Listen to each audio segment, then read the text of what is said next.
Good afternoon and welcome to day 3 of the B14 World Championships sponsored by iSail Whitsundays. I'm Adrian Beswick and I'll be your host for today's racing. As you can see, we've got a lovely 8 to 12 knots out on the course. The breeze is from a similar direction to yesterday, so we'll certainly have, again, some very shifty conditions for all the competitors to be competing in. There's no doubt that leading into the third day of racing, that the fleet, especially the leaders, will be very interested to be on the line with pace at the start, and they'll be certainly racing their nearest competitor for the top spots in the championship. At the moment, Chris Lewins and Tom Peigel are in first position, 2 points ahead of Guy Bancroft and Lockie Aminio from Australia. So Australians watching from home, you certainly need to be cheering on for Guy and Lockie in the final 2 days racing. All right, so we'll just take you through the course once again. As you can see down here, you've got the start boat and the pin end line. So this is where the competitors line up prior to the race. And they wait down here for what we call a 5-4-1 go sequence. So that's 5 minutes, 4 minutes, 1 minute and go. Once they get the go signal, the competitors then tack upwind and up to the first mark here, where they turn the corner and head across to the second mark, which is a spreader mark. And then they pull their spinnakers up and head downwind to the bottom gate. And at the bottom gate, they can either decide to head out to the left or the port side of the course, or the right, which is the starboard side of the course at the bottom mark. So the competitors will be either sailing course 2, which is 2 laps, or course 3, which is 3 laps. And once they've completed the appropriate laps, the competitors go down through the starboard side of the gate and across to the finish line, as you can see here to the right of the course. And that completes a race. Okay, so we are proud to be in Australia for the World Championship, but the weather was not, yesterday the weather was not very good for us because we don't practice enough in medium winds and heavy winds, perhaps like today. But in light air, we have some possibility to make some good results. Anyway, the place is beautiful. All the people are very, very interesting and very helpful for us, and all the volunteers are very nice for helping and do our best to help us. So it's very nice to be here. Our position in the regatta so far is 3rd, I think. So yeah, we're extremely happy. We've only been in the class for a few months, so couldn't be happy with how we're going. So surprised, yeah, shocked. So we'll just keep rolling with it. Yeah. So, but as for the weather today, well, looks like it might settle in a little bit better than yesterday. So we'll hopefully get a few good races in, and we'll see what happens. We're lying in second position, 2 points behind the leader. We were leading on day 1, we're not leading on day 2. Today's day 3, and we expect the weather to be much the same as yesterday. Hopefully our score's a little better or the same. And the sun's out. It's nice at McCrae. All right, and as you can see, it's a lovely day here at McCrae in Victoria, Australia. The competitors are just making final amendments to their boats and getting on the water ready for what should be a very nice day's racing. It's always pretty hectic, about half an hour to 45 minutes before the race, with most of the fleet getting on the water and preparing to get their boats ready for racing. And here we are at the start of the first race of the day, race 6. And it looks like it's another pin end bias on the line. Everyone's racking up there, getting ready for the start gun to go.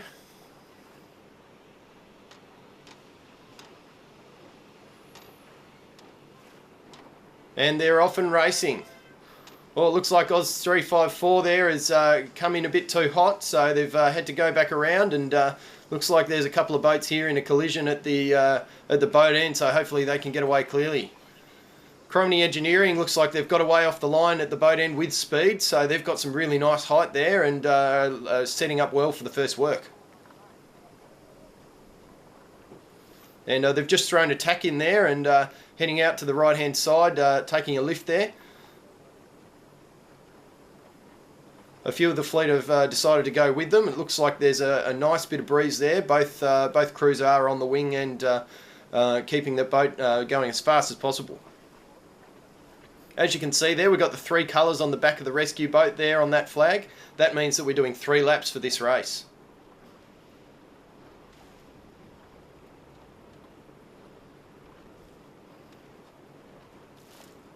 Alright, and they're tacking away onto port tack to try and get some clear air now. Some of those boats that didn't start quite up the front of the fleet. Looks like Richie and Lisa sailing on Oz 780 are plodding along there, and they should get off with a pretty good first upwind by the looks of it. And here's Jeff Warden on Oz 368 sailing on Orca Blush. Looks like Jeff's got plenty of foot out on that main, and they're trying to get as much benefit out of the wind as they can. And as you can see, there's Cromarty Engineering in the distance with the Dacron white sail on the front. And you can just see their logo right out to the heading across the screen on the far left boat. And it looks like there's a couple of other boats fairly close by. It should be interesting to see where they end up once we get to the top mark.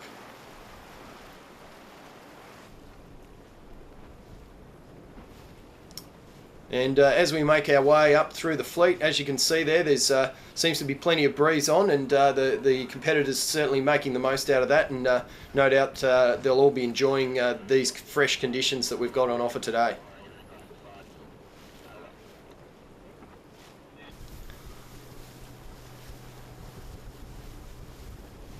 And we're just making our way up to the top mark. As you can see there, most of the competitors are on what we call port tack.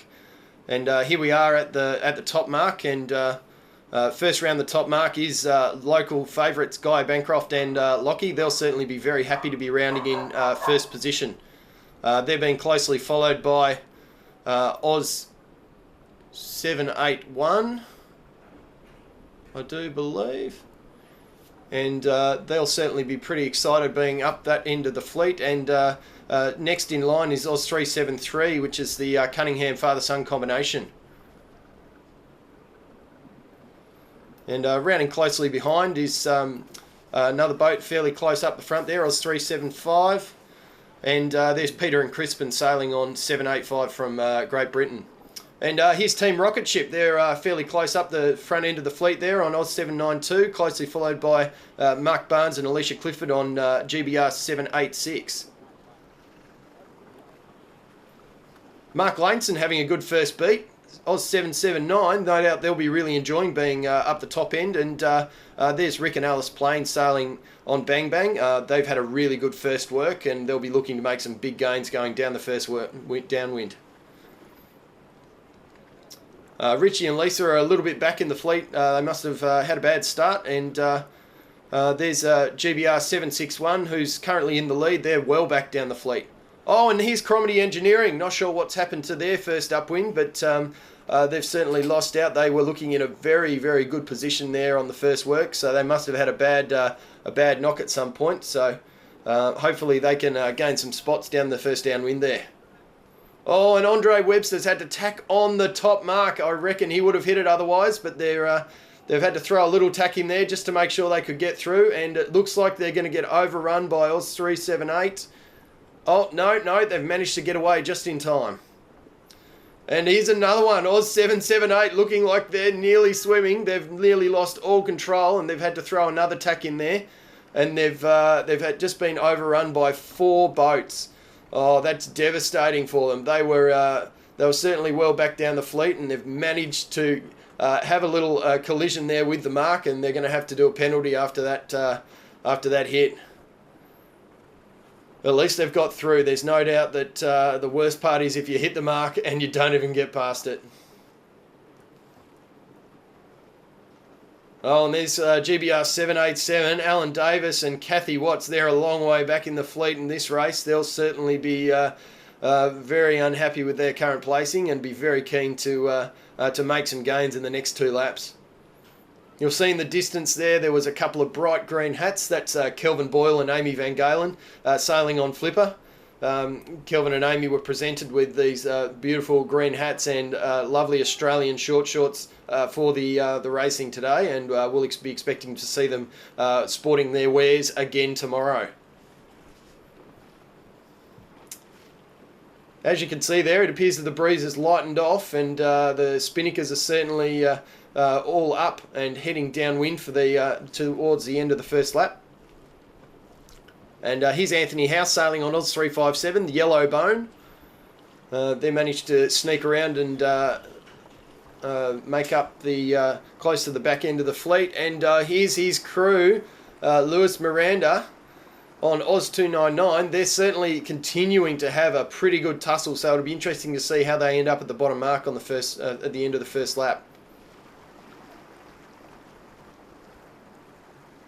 And wrapping up the fleet, we've got GBR Adolescent Fluorescent, followed by Ron Kane on the last gasp. And back upwind with the leaders now. Mark Barnes on 788, certainly making some good pace there. Both out on the wing and certainly moving along through the water very nicely. Looks like they've come slightly out to the right before throwing in attack, and it'll be interesting to see where they end up with the others as they make their way upwind. And we've got Steve Mitchell there in the distance. He's heading downwind, and back on board with Bang Bang. Rick Plain and Alice Walker on their way back upwind for a second time. And here's Sophie and Andy. They've certainly popped their kite and are making the most of some strong breezes to try and get back towards the front of the fleet after a pretty terrible top mark rounding.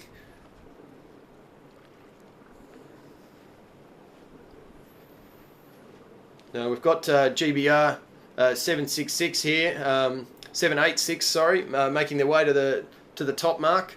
They're certainly trying to use whatever breeze they can and keep their boat moving through the waves, and looks like they're sporting a local Victorian jib. Gee, that's an interesting purchase there for Leakey and Jerry. Perhaps they might have some Victorian ties.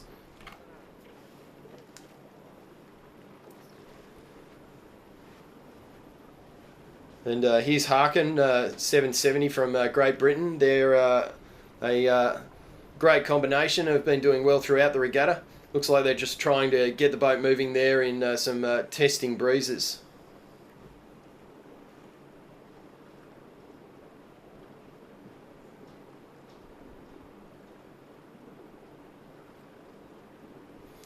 Making their way back up to the top mark, we've got Andre Webster and Craig Davison sailing on Oz 782.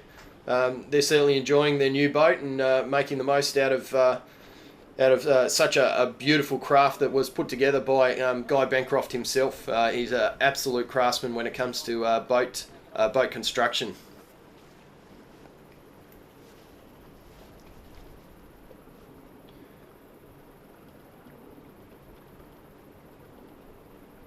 It looks like the breeze is holding out fairly consistently up this work.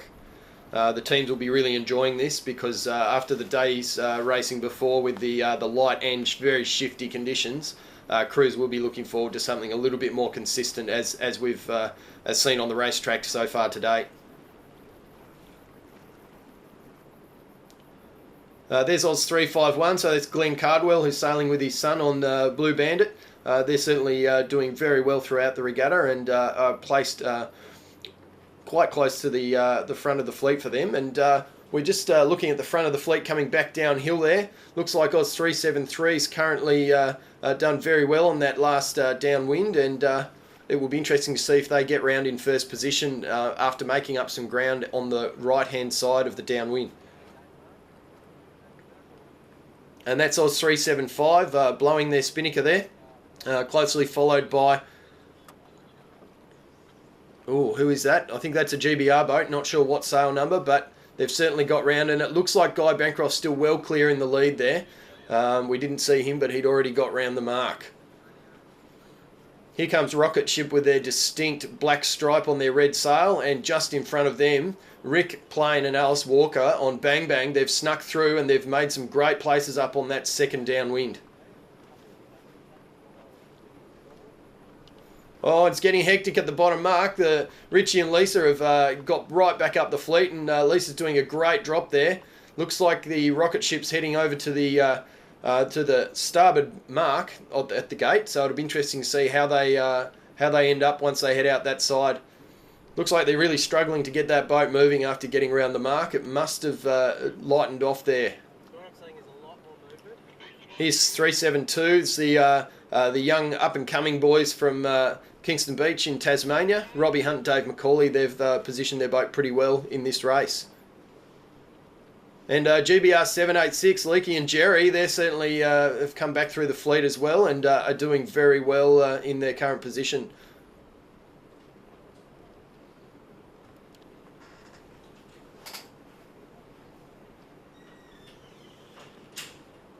As you can see there, the fleet has split out quite a bit again in this race. Spinnaker's all the way from the top mark all the way down, and we're certainly about 15 boats through the fleet at this stage. And Andre and Craig are certainly trying to get back through the fleet, and they're currently sort of mid to late teens, and they'll be looking to gain some more on that. But it has been pretty challenging conditions out there, and they'll be doing what they can.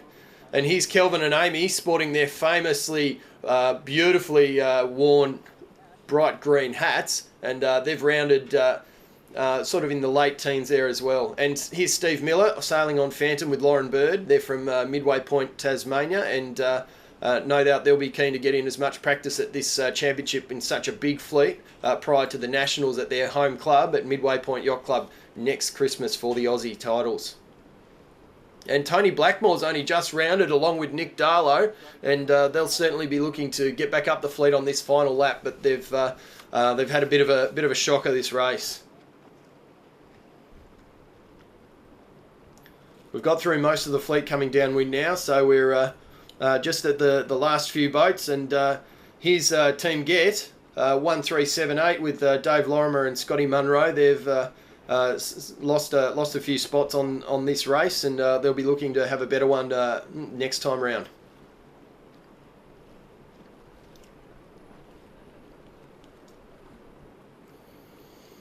And Tom and Kate on Fluorescent Adolescent, they're keeping their boat moving. Oz 375. Certainly one of the heavier boats in the fleet, but they're making the most out of this championship, and no doubt those new sails are certainly helping keep the boat going nice and fast. And Freya Vickery sailing with that impressive Playboy Bunny on the mainsail, Oz 370, and her new crew has jumped on the boat for the regatta. And it looks like Anthony House is having some spinnaker trouble. Oh no, they've just got it down, and he's just getting it around the mark, but gosh, that's going to be hard on the crew. The crew's going to have their spinnaker right in their face, and it looks like he's managed to get it down and get that boat moving just in time. And right on his tail, here's Lewis and Costa.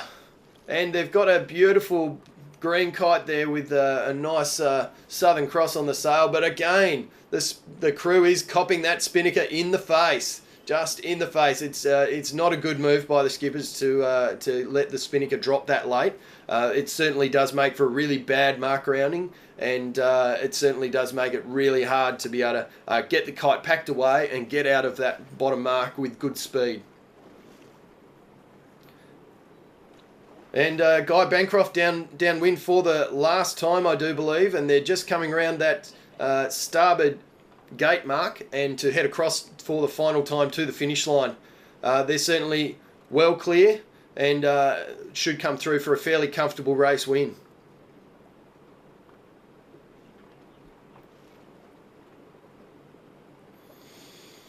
There's the finish boat there, and as we pan to the left, you should see the pin end of the finish line.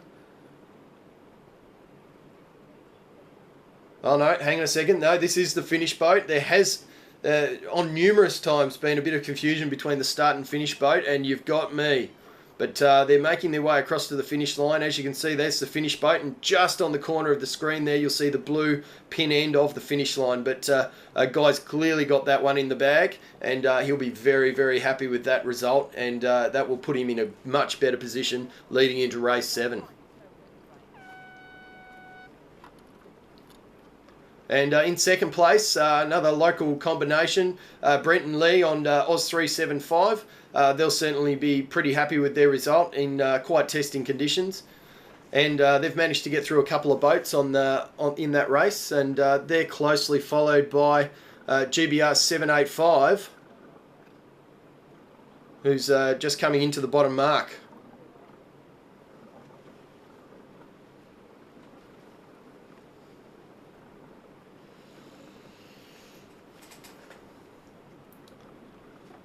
Again, still a lot of spinnaker on board in this stage, but don't forget these boats don't have to go totally upwind along this last work, so they're not too fussed about keeping their spinnakers neat and tidy, because they can worry about that once they've crossed the finish line. You can see Peter and Crispin there have just got their kite sprawled across the deck, so hopefully it doesn't blow up in their faces and ruin their finish race.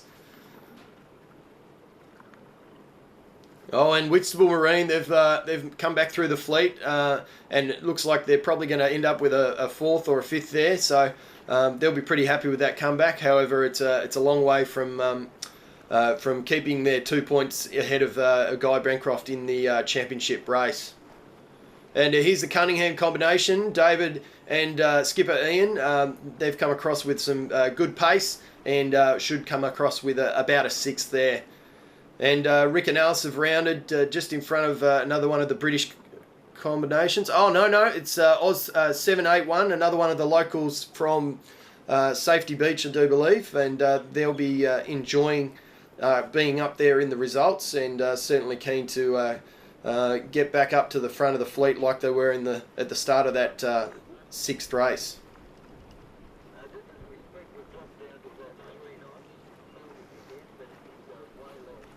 Looks like the pressure's come back up again. Rick and Alice are flying along there. It looks like their bow pole's still out. Not quite sure what's happened there, but normally the poles do retract on a pulley system, which makes it a lot easier to tack and go behind boats. And Richie and Lisa flying across to the finish line just in front of Mark Barnes, who'd be itching to gain an extra spot there.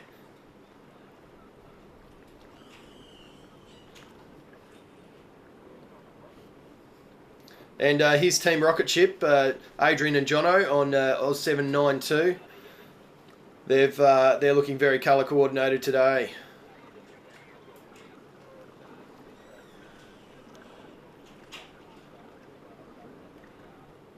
They're closely followed by Mark Watts here on the Flying Donkey.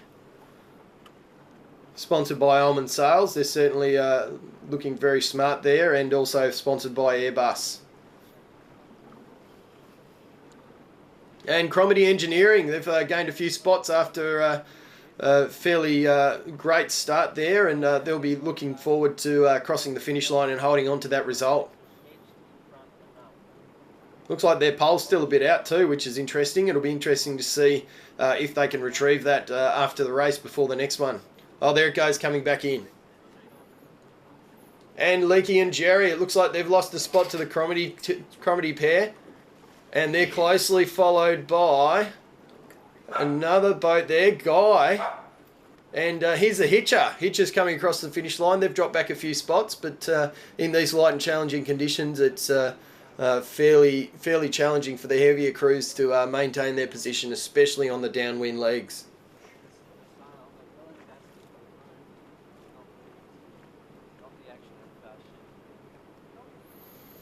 Here's Team Harkin, GBR 770, coming into the mark for the final time. And look, it looks like it's a foredeck drop with the spinnaker. And she's just done a turnaround there, as you can see, and she's packing the kite in underneath her.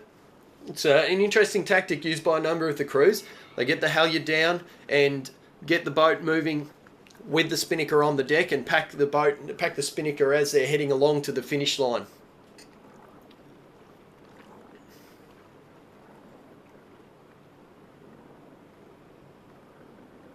You'll see the boats in the distance there, all racking up, waiting for the next start, whilst the remaining competitors finish the race.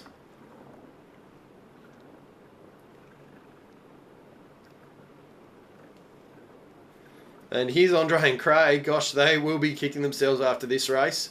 it'll be interesting to see what they say once we get on shore and have a chat about the racing from today. But looks like they've got 2 people on the wing there and making the most out of a last little squirt to get across the finish line with good pace.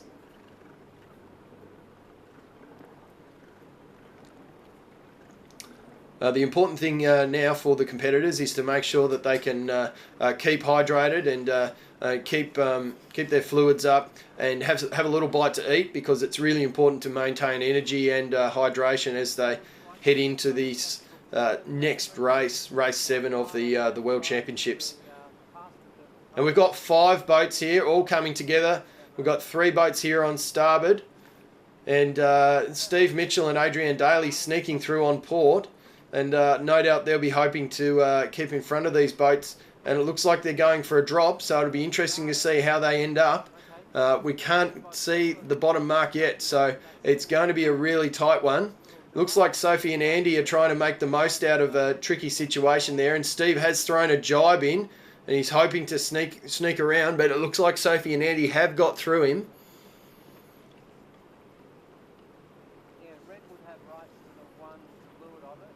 And there's Usain Bolt, Oz 376. They've got through Steve Mitchell as well. And it looks like Sophie and Andy haven't been able to get around Steve Mitchell and Adrian Daly. And they'll be very happy about that. Steve Mitchell is certainly keen to hold on to every position he can. And he's one of the oldest skippers in the fleet. And he certainly knows how to hold his own in these conditions. And here they are all flying across to the finish line. Looks like Sophie and Andy are carrying some speed, so it'll be interesting to see how they end up with Steve Mitchell, to see if they can sneak over the top of him and gain an extra position. It doesn't look like it's going to happen though, but as you can see, there's a race within a race wherever you look on the finish and start line, and there's no doubt that they will have really enjoyed that tussle close to the finish.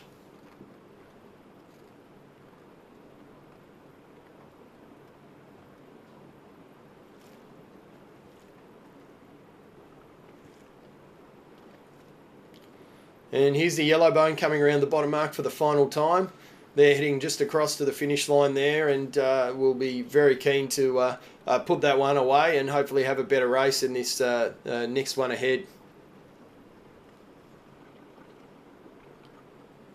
As you can see, there's a beautiful McDiamond sail there. It's very nicely laid out and laid as one panel, looking very smart. And Freya and her new crew there on the Playboy Bunny Express there. Freya's sitting in and just trying to keep the speed on whilst the breeze dies off a bit there, and her crew's busily packing the kite. And Kostya and Lewis are just coming around the bottom mark there, but they're having some spinnaker problems there. Let's hope they can get that tack line sorted and get that spinnaker down so they can jibe and come across to the finish line. Oh, that's looking messy. Have they got their halyard down? Yes, it looks like it. Kostya's got it halfway down there, and Lewis has thrown a jibe in, and they'll be hoping to make it across the finished boat without any problems there. But gosh, they're going hard, and Kostya there he is packing the spinnaker.